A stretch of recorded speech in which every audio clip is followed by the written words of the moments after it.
হাসান দেখো, বাবা এসেছে। চলে আসছে নির্লজ্জ বাপ তার মেয়ের শ্বশুর বাড়িতে। তুমি এসব কি বলছো হাসান? তুমি বাবার সাথে এভাবে কেন কথা বলছো? এই এইভাবে কথা বলবো না তো কি করে কথা বলবো বলো তো? কোন বাপ তার মেয়ের বাসায় এভাবে ঢ্যাং ঢ্যাং করে চলে আসে? হাসান, বাবার অনেক আমাকে দেখতে ইচ্ছে করছিল, তাই উনি আমার বাসায় এসেছে। আর এটা কি আমার বাসা না? না, এটা শুধুমাত্র আমার বাসা, আর আমার বাসায় আমি কাউকে অ্যালাউ করবো না। হাসান, উনি যে কেউ না, উনি আমার বাবা। তোমার বাবা হলে তুমি তোমার বাসায় নিয়ে যাও, এখানে কেন নিয়ে এসছো? মা, হাসান এসব কি বলছে? আমি তো কখনো এভাবে ওকে কথা বলতে দেখিনি। বাবা, আমিও তো কোনোদিন দেখিনি এভাবে কথা বলতে। আমি তো এটাই বুঝতে পারছি না যে হঠাৎ ওর কি হয়ে গেল। এই আপনি এত নির্লজ্জ কেন লোকটা, বলেন তো? এত অপমান করার পরও আপনি এখানে সশরীরে দাঁড়িয়ে আছেন। আপনার জায়গায় অন্য কোনো মানুষ থাকলে সসম্মানে বাসা থেকে বের হয়ে যেত, আর আপনি এখন দাঁড়িয়ে আছেন। বাবা হাসান, আমার কি কোথাও কোনো ভুল হয়ে গেছে? জি না, ভুল আপনাদের হয়নি, ভুলটা আমার হয়েছিল যে আপনাদের মতো ছোট লোকদের সঙ্গে আমি আত্মীয়তা করেছিলাম। হাসান, চুপ করো। আমি আমার বাবার অপমান আর 1 মিনিটও কিন্তু সহ্য করব না। সহ্য না করলে কি করবি তুই? হ্যাঁ হাসান, তুমি যদি আমার বাবার সাথে কথা বলতে না চাও, যাও রুমে গিয়ে বসে থাকো। এখানে বসে আমরা কথা বলি, তোমার কি সমস্যা? না না, এখন এখন আর আমার কথা বলার কি আছে?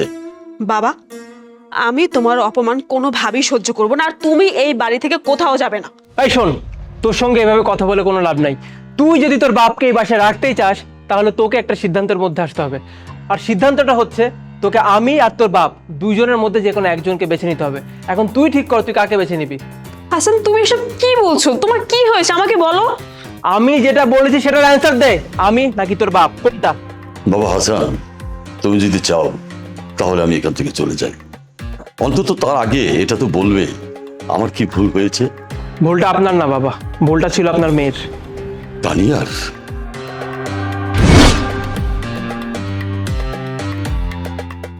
তানিয়া, এই দেখো মাকে নিয়ে এসেছি।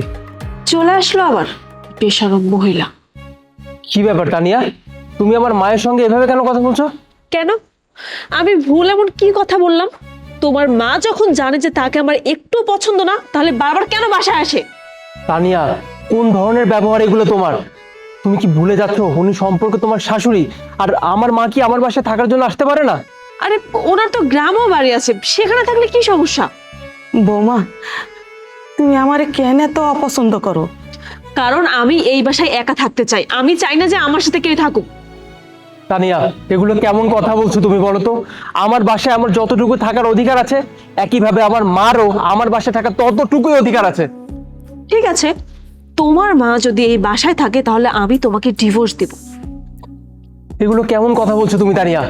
ঠিকই বলছি, এখন তুমি ডিসাইড করো, আমি আগে নাকি তোমার এই মা? তানিয়া, এইভাবে হয় না। চুপ কর বাজান, চুপ কর, এত কথা কইস না তো।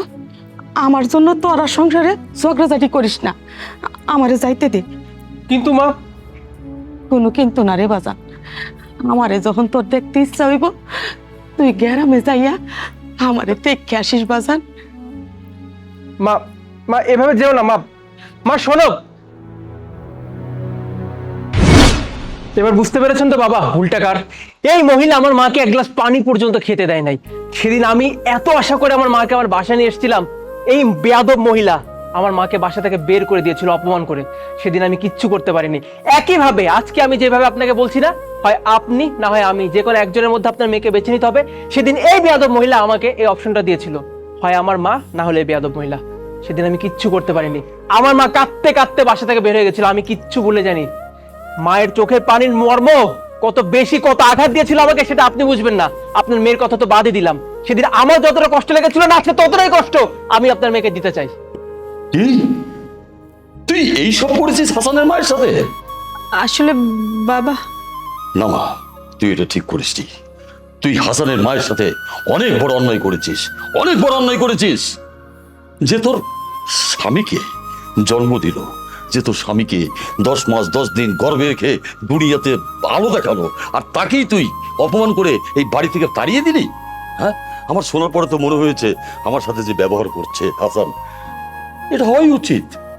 আর তুই যদি চাস যে তোর মা বাবাকে কেউ সম্মান করুক, তার আগে ওর মা বাবাকে তোকে সম্মান করতে হবে।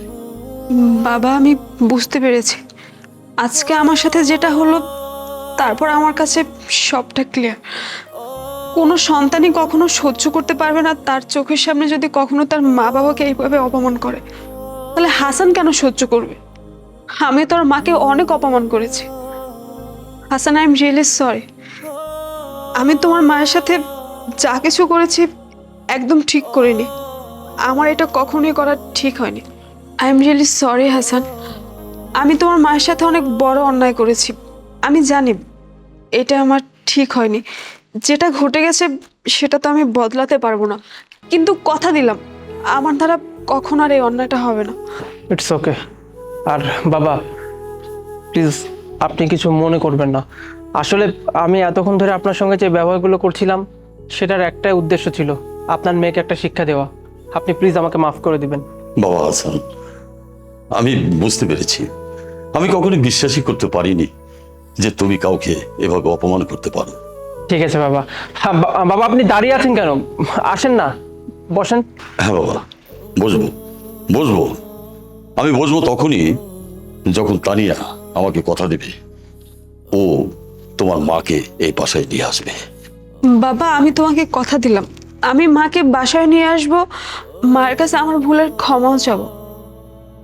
চলো বাবা বাবা।